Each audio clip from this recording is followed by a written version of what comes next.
Hi bro. Hi bro. So ఇప్పుడు రెండు తెలుగు రాష్ట్రాల మధ్య ఒక పచ్చగడ్డేసే బగ్గం అనే విధంగా ఒక ఇష్యూ నడుస్తుంది. అది పవన్ కళ్యాణ్ గారి విషయంలో, ప్రొఫెసర్ నాగేశ్వరరావు గారి విషయంలో. అసలు మరి పవన్ కళ్యాణ్ గారిని తెలంగాణలో ఉన్నటువంటి కొంతమంది జర్నలిస్ట్ కానీ, లేకపోతే కొంతమంది పెద్ద మనుషులు తరిమి కొడతామనే విధంగా ఒక మాట అంటున్నారు. సో మీరేం చెప్తారు దీనికి? ఖచ్చితంగా అంటే తరిమి కొడతాం అనేది అతను ఇంతకుముందు ఇక్కడి నుంచే పెరిగి ఇక్కడ సినిమాలు చేశాడు. ఉమ్, మేము ఒకటే చెప్తున్నాం, మీరు గెలిచింది ఏపీలో, ఉమ్, మీరు ఉండాల్సింది ఏపీలో. ఉమ్, మీరు ఏపీలో ఉండకుండా తెలంగాణలో ఉండేసి జగన్ బెంగళూరులో ఉన్నాడు, బెంగళూరులో ఉన్నారని మీరే అంటున్నారు. గెలిచింది మీరు, ప్రభుత్వాల్లో ఉండేది మీరు, హై సెక్యూరిటీ మీకే ఉంటుంది. మీరు మీరు సెక్యూరిటీ జగన్కి ప్రొవైడ్ చేయలేకపోయారు, అందుకని జగన్ బెంగళూరులో ఉంటున్నారు. మీరే ఉండకపోతే నాయకులు కానీ, వైసీపీ నాయకులు కానీ, వైసీపీ మిగిలిన కార్పొరేటర్లు కానీ ఎట్లా ఉంటారు మీరు చెప్పండి. ఇప్పుడు ఒకటి నేను చెప్తానుకున్నా, పవన్ కళ్యాణ్ గతంలో వైసీపీ హయాంలో ఉన్నప్పుడు నానా దుష్ప్రచారాలు చేశాడు, నానా హామీలు ఇచ్చాడు. వాటిలో ఒక్కటన్నా నెరవేర్చాడా? ఇంతకుముందు 30,000 మంది ఆడపిల్లలు మిస్ అయ్యారు అన్నారు. అదే అదే దానిపై మీ మాట్లాడరు. అదే ఇంతకుముందు ఒక నాయకుడు, తెలంగాణలో ఒక నాయకుడు మాట్లాడాడు. చంద్రబాబు నాయుడు, లోకేష్, పవన్ కళ్యాణ్ ముగ్గురికి తెలంగాణలో ఏం పని, ప్రతి వారం వస్తున్నారు, మేము వాళ్ళ కాపలా కాయాలని ఒక మాట మాట్లాడాడు. అవునా కదా? మరి ఎందుకు వస్తున్నారు? ఒక రీజన్ అంటే, ఇప్పుడు ఒక నాయకుడు బార్డర్ దాడుతున్నాడు అంటే ఒక రీజన్, పర్టికులర్ రీజన్ ఉండాలి కరెక్ట్గా. ఇప్పుడు మొన్న రీసెంట్గా సింగపూర్ మన ఏపీ 8 మంది మంత్రులు వెళ్ళారు. దేనికి వెళ్ళారు? ఏమన్నా అంటే నేర్చుకున్నాం. ఏం నేర్చుకున్నారు మీరు? నేర్చుకోకుండా పదవుల్లోకి ఎట్టొచ్చారు మీరు?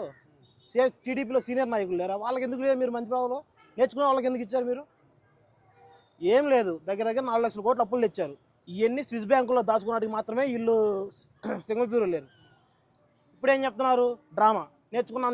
ఏం నేర్చుకున్నారు? సరే నేర్చుకున్నాయి, మీరు ప్రెస్ మీట్ పెట్టి ఏం నేర్చుకున్నారో చెప్పండి చూద్దాం.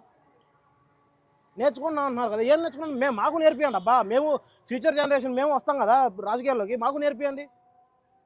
ఎందుకు నేర్పిలేకపోతున్నారు మీరు? అట్లాగే పవన్ కళ్యాణ్ గారు 30,000 మంది అమ్మాయిలు తప్పేయారా అన్నారు.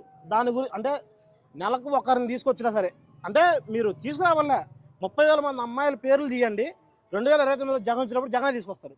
ఓకే, అది ఆ విషయం అనేది బోగస్ అంటారా? ఖచ్చితంగా బోగసే.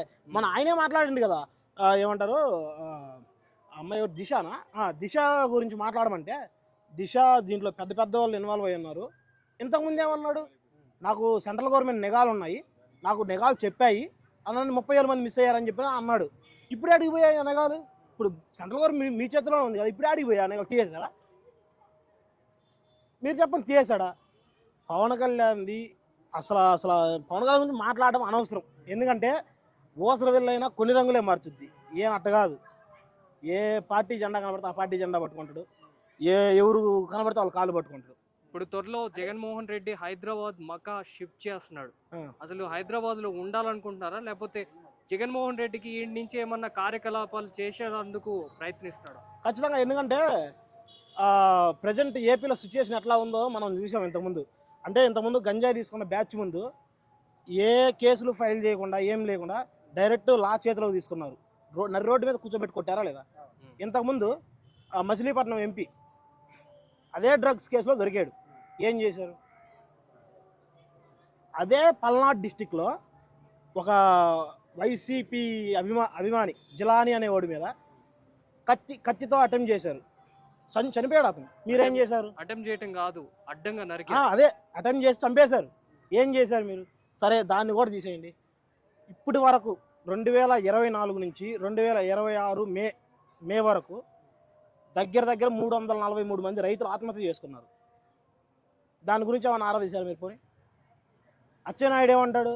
ఏమన్నా రైతుల గురించి మాట్లాడరా బాబు అంటే, ఏంది 1500 ఈనాటికి రాష్ట్రాన్ని నమ్మాలి, అదే పని చేస్తున్నారు కదా ఇప్పుడు. అంతే కదా? ఇప్పుడు మామిడి రైతులకి గిట్టుబాటు ధర ఇలే, రైతులకి రైతు భరోసా ఇస్తానని ఇలే. ఒకటన్నా ఇప్పుడు అది కాదు. ఇప్పటికి దగ్గర 4 టర్ములు చంద్రబాబు. ఒక్క పథకం నేను తీసుకొచ్చి ప్రజలకు ప్రవేశపెట్టాను, లేదు ఈ ప్రాజెక్ట్ పేరు చెప్తే నా పేరు గుర్తొస్తుంది, లేదు ఈ పథకం పేరు చెప్తే నా పేరు గుర్తొస్తుంది అని ఒక పథకం చూపిమనండి. డ్వాక్రా రుణాలు అంటారు అందరూ. డ్వాక్రా రుణాలు ఎవరు తీసుకొచ్చారు? అంటే చంద్రబాబు నాయుడు ప్రభుత్వం అంటుంది. అప్పట్లో ఉన్నప్పుడు చంద్రబాబు 1990లో డ్వాక్రా రుణాలు తీసుకొచ్చింది కాంగ్రెస్ గవర్నమెంట్. దాన్ని 1995లో గవర్నమెంట్లోకి వచ్చిన తర్వాత వాళ్ళు అన్ని రాష్ట్రాల్లో ఇంప్లిమెంట్ చేయలేదు దాన్ని. 6 or 7 రాష్ట్రాల్లో ఇంప్లిమెంట్ చేస్తే ఇది స్కీమ్ బాగుంది, మన ఓట్లు బాగుపడతాయని ఆ స్కీమ్ని ఎక్కడ నొక్కేసి క్రెడిట్ నొక్కేసాడు. మరి ప్రతిదానికి నేనే చేశానని ఇప్పుడు మీరు చూడండి ఎన్ని క్రెడిట్లు దొబ్బేశాడు చంద్రబాబు నాయుడు. సూపర్ 6 అన్ని చేసామంటున్నారు కదా, చేశాడు. ఏం చేశారు?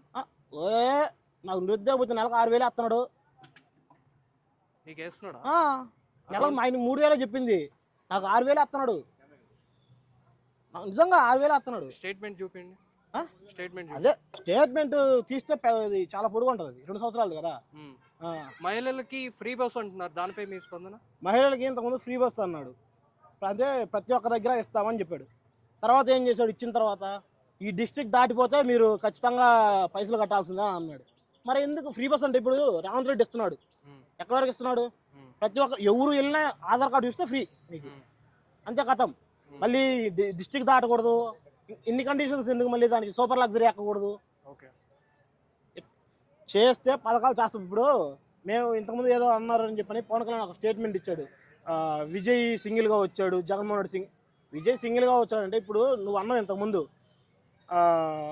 మేము సింగిల్గా వస్తుంటే సీట్లు గెలవలేకపోతున్నాము, మమ్మల్ని ప్రజలు ఓడిస్తున్నారు, మీరు వేస్తారా ఓట్లు అడుగబ్బా నువ్వు, నేను మంచి చేస్తా అని చెప్పి అడుగు.